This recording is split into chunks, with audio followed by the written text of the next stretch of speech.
Vipi familia? Jinsi ya kutengeneza biashara kama Mafia Empire. Leo tunazungumza kitu kibaya kidogo, lakini cha kufanya pesa au kutengeneza pesa. Sio kweli tunafundisha uhalifu, tunafundisha maadili ya mafia yanayoweza kukufanya uwe mfalme wa sekta yako. Kwa miaka mingi, mafia imekuwa na mifumo madhubuti, nidhamu na mikakati ambayo inaweza kutumika kwenye biashara halali. Leo, tutakufunua sheria 5 za mafia za kujenga empire yako. Sheria ya kwanza, uaminifu ni kila kitu. Mafia haihimili msaliti. Katika biashara, timu yako ni familia yako. Ikiwa mtu hajaaminika, hafai kuwa sehemu ya operesheni. Weka watu wanaoamini kwenye vision yako, wanaokufaa kwa muda mrefu. Sheria ya pili, silaha yako ni siri. Mafioso wa kweli hajipendekezi.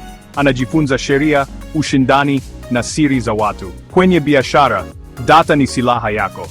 Jua sekta yako, ushindani na giza la kila mtu, lakini wewe baki kimya. Sheria ya tatu, piga vita kwa busara. Mafia haipigani kwa kufuatia hisia, wana mpango. Kama unataka kushinda, chagua mapigano yako.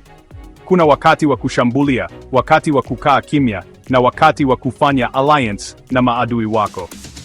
Sheria ya 4, pesa ni kwanza, lakini sio kila kitu. Kwa mafia, pesa ni nguvu, lakini udhibiti wa mfumo ndio unaowafanya waendelee.